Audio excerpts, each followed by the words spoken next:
You're listening to Life Check Yourself with life coach, transformational leader, and dating and relationship badass, Marni Battista. Every week, you'll get the raw truth from top experts and real people on the important life and love issues you want to know about. So, if you're ready to life check yourself in your relationships, your career, and the areas of your life that matter most to you, and you're not afraid to be called out on your, stuff, then you're ready for what's next.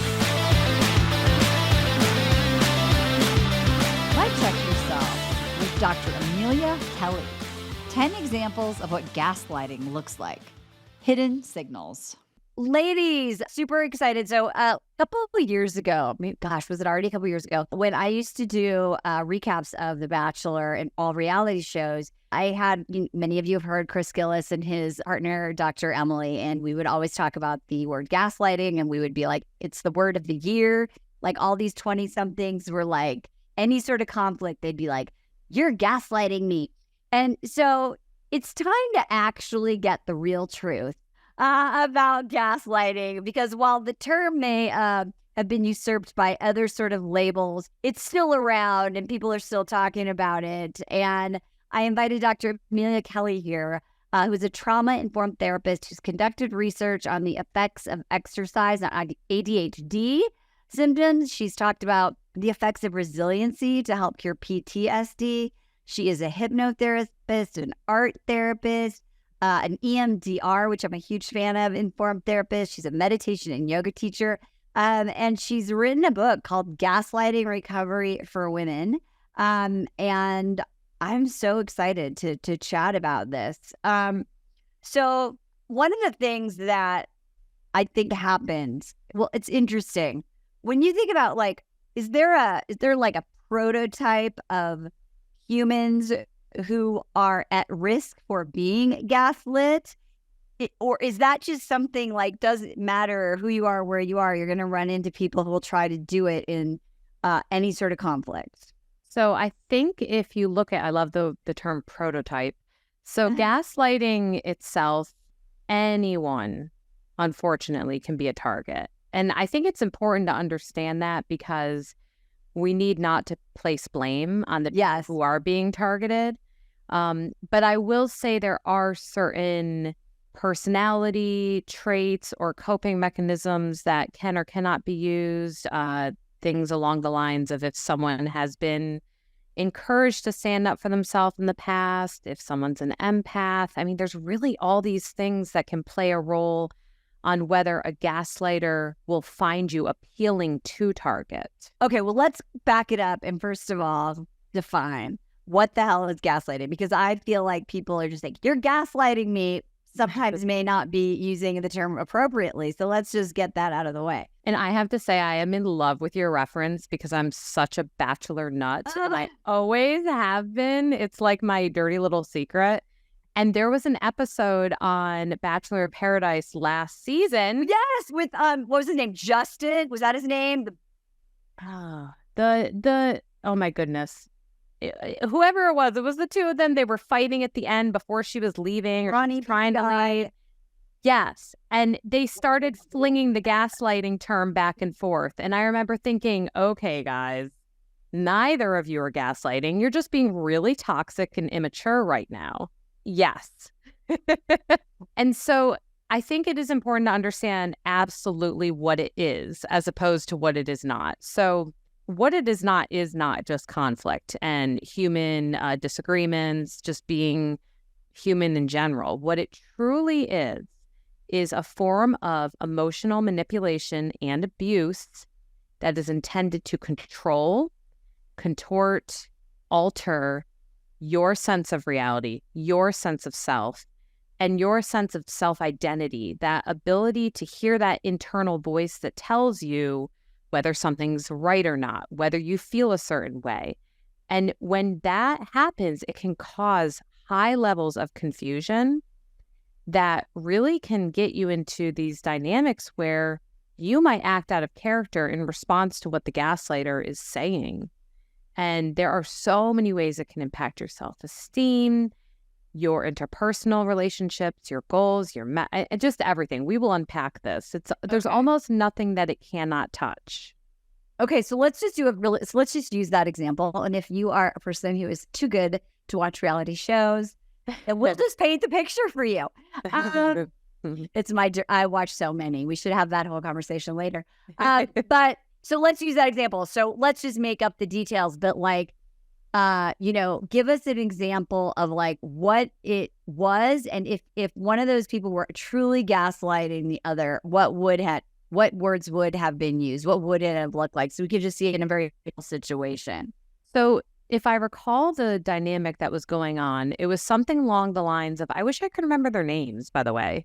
Maybe, I'll find out while you're talking. Yeah. Okay, go ahead. Was it Braden? No, I don't remember. That was last season, honey.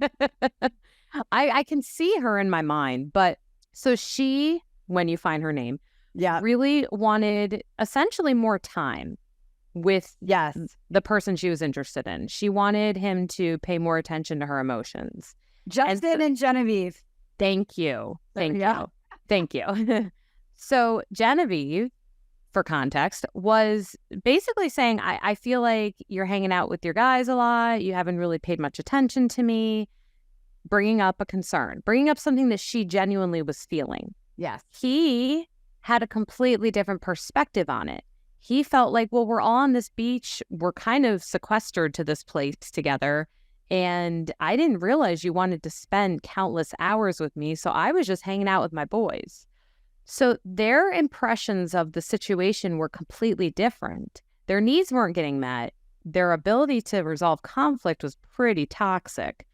But neither of them was trying to manipulate the other one or alter or deny, or really, they weren't really even blame shifting. They were both just extremely hurt, and they were not getting their needs met. They weren't really listening to each other. Right. So that's why, in my opinion, it was not gaslighting. Now, if we wanted to spin it, and make it gaslighting, what it could have looked like was, I feel like you're never hanging out with me. This is Genevieve. You're never hanging out with me. You're always with your boys. And let's say hypothetically, Justin said something like, you don't know what you're talking about. I tried to hang out with you earlier and you completely ignored me. But let's say it didn't happen. I mean, a gaslighter can and will completely alter details in order to get you to believe them, or to change your mind, or to doubt yourself. And this is usually based off of stacks of history. So it'll start very, minor, kind of seeing what someone can get away with. And once they get you doubting yourself a little bit, they'll double down, and the efforts will be a little bit more incredulous. Like, some of the efforts seem so out of this world. Why would you even say things like that? That the confusion can make it, oddly enough, easier for the gaslighter to continue doing what they're doing. Yeah, no, it makes sense. Even when you were like talking, my brow was furrowing because I was like, wait, what? Did that happen? But I think what happens then, right? And she would say, for example, like, when did you do that? And then he would say something like, why are you asking me? Why don't you believe me? Like, that's just your story, right? So that's what you're talking about, the escalating. Like, they just plant one seed and then they double down. I have, honestly, one of the most bizarre scenarios I ever heard, and it was true, and it came from my first book, What I Wish I Knew, that I co-wrote with Kendall Lang Combs. She had been a survivor of domestic violence, and her partner at the time, her fiance, had love bombed her, had led to so many different ways that they were hyper dependent on each other. So by the time this situation happened, it was really off-putting. So she was sitting down at the table. He was behind her playing with her hair, doing something. Yeah. He had been cutting something at the table. And then all of a sudden she heard a snip, and he had cut a chunk of her hair. And she said, why did you do that? And he said, it was an accident. I didn't mean to. Why would I do something like that? I love you. You're my fiance. Why would I cut your hair on purpose? He legitimately gaslit her. He had done something so off the wall. Exactly. It's like, why would he have done that? And it was just another way to control, confuse, and intimidate her. Makes me so mad. I know. It's so maddening. Okay, so now that we know what it is, tell me about how, if you feel it's happening, how do you, besides never speaking to that person again. But how do you how do you most effectively stay in your power and your truth? What's the antidote, if there is one, to a gaslighter? Well, listening to an episode like this is number one. And the reason being is that gaslighting cannot exist when it is detected, if that makes sense. One for sure. Right. So it needs to be undetected to continue. And so if you can identify that it's happening, it takes the power away because you know what's happening. So the confusion won't happen. Now, that doesn't mean that you're not still feeling attacked or offended or thrown off base. Right. And so really finding a support that you can call, talk to, anything, bounce your thoughts off of, realign yourself with reality is really powerful. And that can look like different people, different relationships. It could be a therapist. It could be a confidant. Ideally, it's the person we're in an intimate relationship with, but if they're the gaslighter. So then that leads to distance. Distancing yourself from gaslighting is the only true way to cut yourself off from its impact. Okay, well, let me ask you one question before we get that. Yeah. So you're in the moment, someone's telling you something. Mm-hmm. Do you just be like, okay, bro, sure. That's what, like, if you're Genevieve, you'd be like, oh, okay. I guess you think that happened. I don't have a memory of it, but okay. Mm-hmm. Like, do you just like agree? Because I think it's so hard for people to know what to do when, even if you feel like, no, that did not happen. Do you defend or does that just freaking poke the bear? I think it depends on what type of gaslighter you're encountering. Okay. And this is something in my research and in the experiences I have had with unpacking this issue, I've come across that not all gaslighting is equal. And what I mean by that is, as humans, when we feel insecure, when we feel attacked, when we feel fear, sometimes we can tend towards gaslighting type behaviors without the full intention of manipulating or controlling or abusing.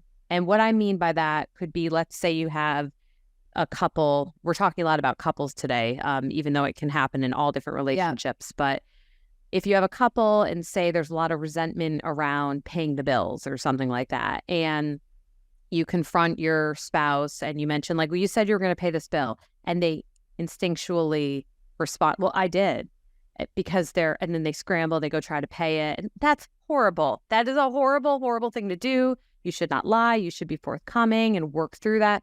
But how many of us can say that something like that has probably transpired in our relationship? Yeah, for sure. That kind of is a form of gaslighting.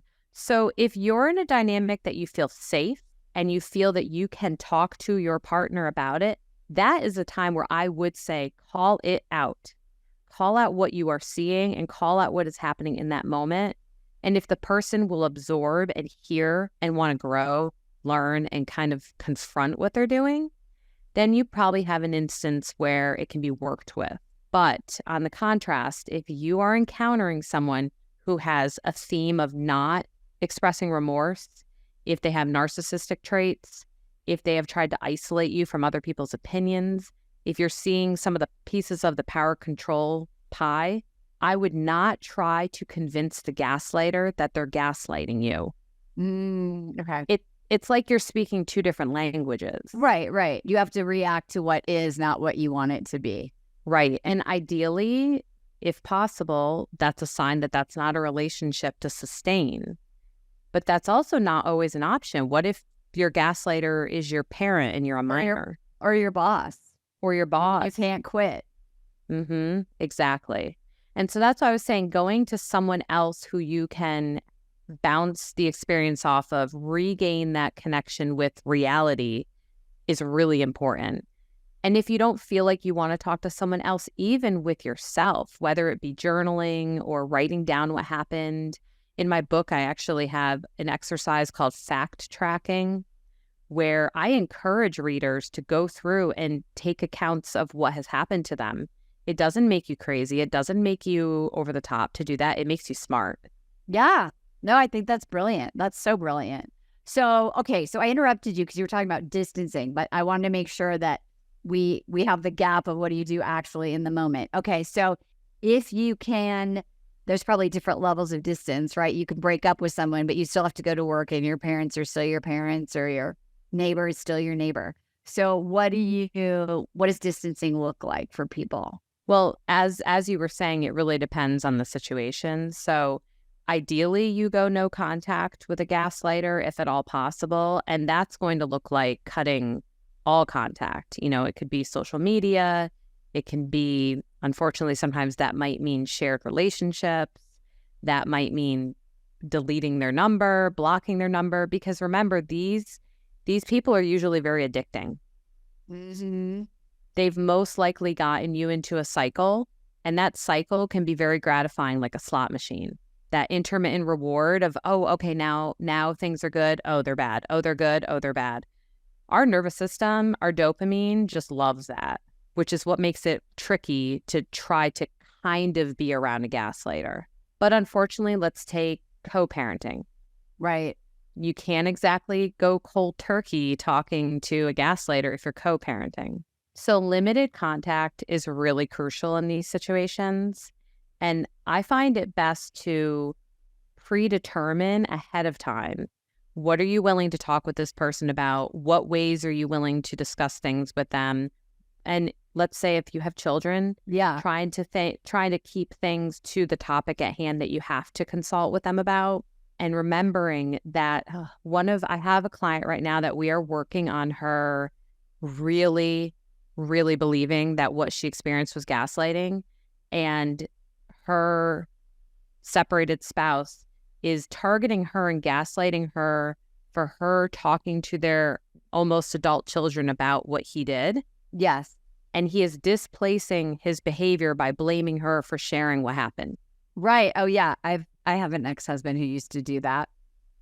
That is like the gaslighting 101. Right. Deflecting blame. Mm-hmm. My comeback to that was, tell me if this is good. My comeback, I learned this from my therapist.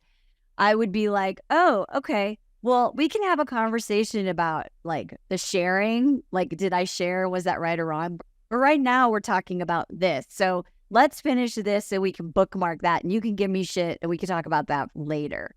And he'd be like, like it like really worked. Because it was like, it was like, I'm not falling for this, you nasty man right now. Right. He's not nasty anymore, but he was a nasty man. Okay, so that's what I did. So give us some other tricks and tips. I love that, though. That's kind of like a boundary and then a redirect. It kind of makes me, not to degrade him to a child, but it reminds me of if your child is trying to do something they shouldn't be doing, you'll be like, okay, well, we'll chat about that later. Let's go back to what we're supposed to be doing. I love that. I'm going to share that with my clients. Yeah. Well, yeah, it's just a good, I felt empowered because my ex was constantly doing that thing, like saying like, we're not talking about this. We're talking about like, I can't even believe that you did that, or you told them that, or you said this. And I'd be like, I felt like I was like getting like, spun around in a washing machine, I'm like, what are we, at the end, you're like, what are we even talking about right now? And if you're like I was, where I was not very confident, and he's like this alpha dude who's like really good at articulating, and I just like, I'm a teacher and a mom, I don't I just didn't feel powerful. So I think all those, just knowing that it's happening, like you said, you're not insane. I love that you just shared all that, though, and I'm grateful for your listeners to hear that, because that right there is what happens when you've been gaslit. I mean, the entire purpose of it, because I assume it wasn't just that time, it was probably many, many, many times that chronically built up. The whole purpose is to cut down your self-esteem or your confidence, and really your self-esteem. So your self-esteem, knowing that you're worthy of being treated well, and your confidence that you can master things. Like that's a big target for gaslighters. They don't want you to have self-confidence. And that's why you were asking earlier, what are almost like the antidotes? What are the ways to deflect the efforts of a gaslighter? And I talk a lot about the idea of being disagreeable from the jump, from the very first date. And I don't mean a jerk, but if you don't like a certain food that your date wants to order, by all means, say it. If you don't like certain bands, if you don't want to go do a certain thing, if you have your own opinion, the more you actively practice doing that, the more it's not only easier to do that when the big stuff comes up, but I gotta say, people who want to find someone to target do not find that very attractive. Well, yeah, it's no fun, right? Because they can't. They can't. Here, do you want to hear a really good one? This is my favorite. Yes. I've come so far. I was dating this guy, and I wasn't even dating him. We went on like 1 or 2 dates, and he was really wealthy, and he had 2 phones. It was like back in the day of the BlackBerry, so he had like a BlackBerry and an iPhone. And we were at dinner, and he was like on both of the phones. And I said at dinner, and I said, "Wow, I'm feeling really disconnected. I'm wondering, when you can put your phone away." Mm-hmm. And he said, I've told this story before, so if you've heard it, sorry, ladies. I have. Well, I have. You haven't. He goes, "Oh, did somebody's daddy not give her enough attention?" What? Yeah. So that's gaslighting, right? Like, that's like saying like your request or preference is because you have some issue. And I mean, or was that just conflict? I think I felt gaslit in the moment. That's a tricky one. Okay. So, because I felt like for a second, like, oh, am I like being needy? Because my dad, because yeah, sure. I mean, lots of us had dads who could have given us more attention. Okay. So his initial comment, this is a great example because this is why it's confusing. His initial comment, technically, in my opinion, was not gaslighting. It was him being a complete jerk, though. Right. Yeah, exactly. Complete jerk, completely insensitive, and just many words that I'm trying not to say right now. Right. However, if you then clapped back or you said something along the lines of, well, that was really hurtful, or if you, even better yet, if you said, well, most people wouldn't want to have a date with someone on their phone, if he clapped back by saying, that's ridiculous. Most people don't really care about whether or not someone's on their date or someone's on a date and they're on their phone. I think you're just really sensitive. That would be gaslighting. Right. Got it. And Do you see? Yeah. And he might have said something like that. I don't remember what happened because I was just so shocked and horrified. But for me, since we're talking about it, I grew up with this whole thing with my mom where she was like this martyr of like, well, that's, your dad makes the money. That's what we do. We have to put up with all this shit because this person is working. And I think what he might have said is like, hey, I'm in Hollywood. I'm working the phones. But I'm kind of glad I shared that because it's so tricky. It made me feel like, wait, am I being like, is that a ridiculous request? Even though in one part of my brain, I was like, what an asshole. And clearly I never went out with him again. But it made me sort of like that flicker of a moment, like that old trauma of like, oh, I guess like, he's taking me out to dinner. If he's got to work, I should just sit there and make it. Yeah. Yeah. I know that is tricky because it really could have been a form of it too. It just really depends on his intention. He was just a jerk, and I clearly distanced myself. Yeah, thankfully. Thank God. No, I love that. You just gave a great example of how when you're disagreeable and meaning when you have your own individual opinion and you're willing to say, I'm not really into what is happening, you put the cards on the table and then you're able to see how they play the hand. So you were able to see how he handled it. Otherwise, if you had said nothing, that could have continued on without you realizing that he was going to be such a jerk until, much further in. I know. I'm so happy it happened because I've like shared that story so many times. It's so helpful. Yes. Wherever you are. Wherever you are, Bentley. My dad called him Bentley because he drove a Bentley. And so my dad was like, how was the day with Bentley? And I was like, I'm never getting in the Bentley again. Oh, I bet Bentley now has like a phone, the little watch, the little he's got it in his car. He's still single. You're on Facebook, Bentley. I know what you're up to. So when we feel like we want to make sure we're not attractive to someone who gaslights, we want to be pleasantly disagreeable in a not an aggressive way, but just in a matter of fact sort of way. Anything else? And another term for that, I sometimes call it emotional individuation. basically having your own emotions. So that's really important. I think another thing too, when it comes to gaslighters, if they have a lack of remorse, and I know this kind of falls into the narcissistic category and their personality issues, because gaslighting is a tactic that many, if not all, narcissists will employ. If you find that the person struggles to really ever take responsibility for their own actions and they'll deflect things, and you feel like you are always apologizing, it's a pretty good sign that you're being kind of chronically gaslit in a relationship. I would like to angle it to something like medical gaslighting, though, because there's a different example to watch out for. Okay. If you have concerns that, for instance, you bring to your doctor and they say that, you know, you can't trust everything you read on the internet, or, oh, Dr. Google here, or, you know, I'm the one with the training, you should really listen to me. Like, if someone makes you question your expertise about your own personal experience. So you were saying, how do we defend from that? Yeah. When it comes to that, for instance, with medical gaslighting, remember, you have the power to have a second, a third, a fourth, a fifth, a 17th opinion. Yeah. And you have the power to claim your story. And so I say to folks, especially women, unfortunately, because they're more targeted, and women of color are targeted even more medically by gaslighting, keep track of your symptoms, jot things down. And this kind of goes back to the fact tracking, so that you've got it in front of you. You've got your story, you've got your experience. So claiming and owning your experience and not letting other people rewrite it for you.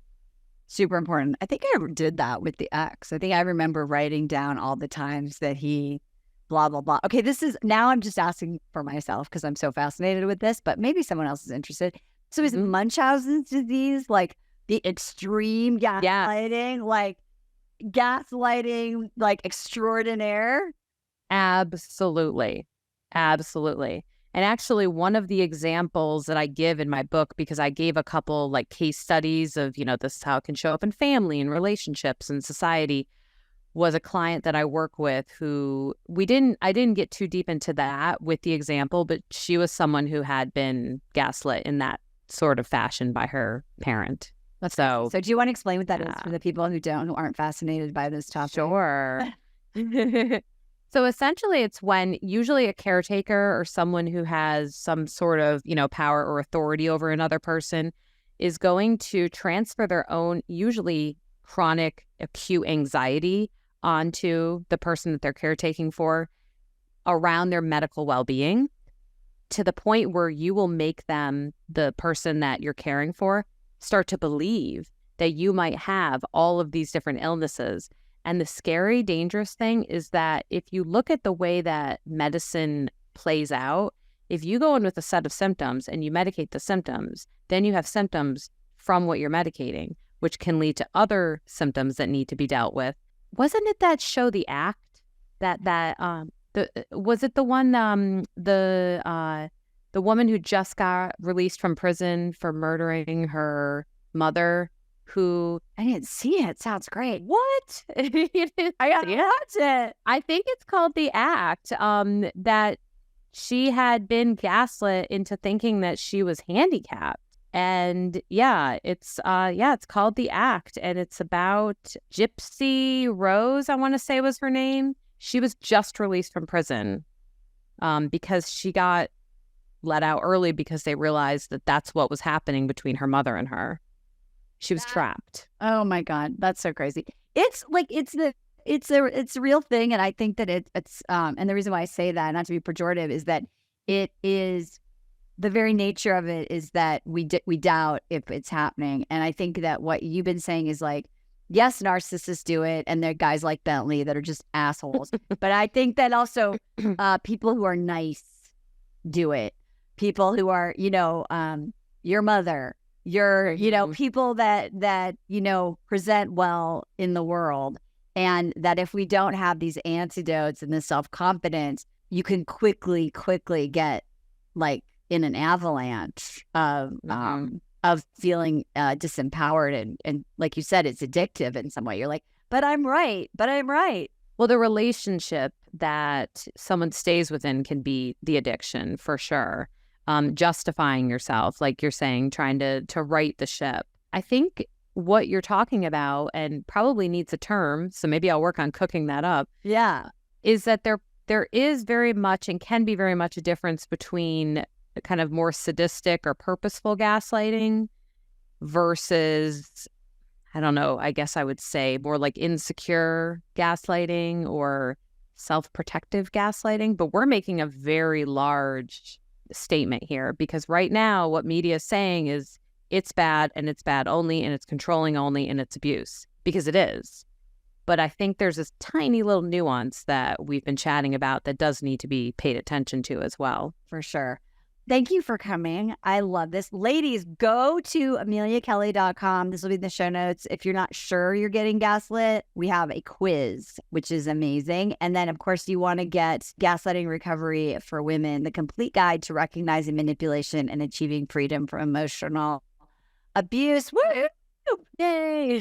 Dr. Amelia, I love that. Ladies, definitely, if there's someone that you think needs to hear this, we talked about creating awareness, please do share it from the bottom of both of our hearts, and make sure that you check out the show notes, check out the book, check out the quiz. And you can always find me on Instagram at Marni Battista _. I've been joking, I'm old fashioned. You can friend me on Facebook. I talk about a lot of fun stuff over there. And if you have any questions about this episode, of course, you can always reach out, support at datingwithdignity.com. In the meantime, listen to this again, because there's always an opportunity to life check yourself. We'll see you next time. Bye-bye for now. Hey, thanks for tuning into today's show. So if being in an intimate relationship in which you feel 100% seen, heard, and accepted by a high caliber man is a priority for you right now, and you're interested in seeing if you're a fit for working with me and my team at Dating with Dignity, here's what I want you to do. Just head over to DWD VIP, that's D as in dating, W, D as in dating, VIP.com, and book a call to speak with my team. We'll get on the phone with you for about 60 minutes, and you'll get crystal clear on what's stopping you from finding true love right now. We'll also take a look at what you want to create, what you want your whole life to look like when you're able to finally be fully expressed as a woman in a healthy relationship with an incredible guy. And if we can help you get from where you are right now to where you want to be, we will show you the fastest path possible that makes sense for you to do that. We help smart, successful women all over the world solve this one missing piece in their life so they can finally have it all. So to see if we can help you do the same thing, head over to DWDVIP.com. I'm Marni Battista, and let's talk soon.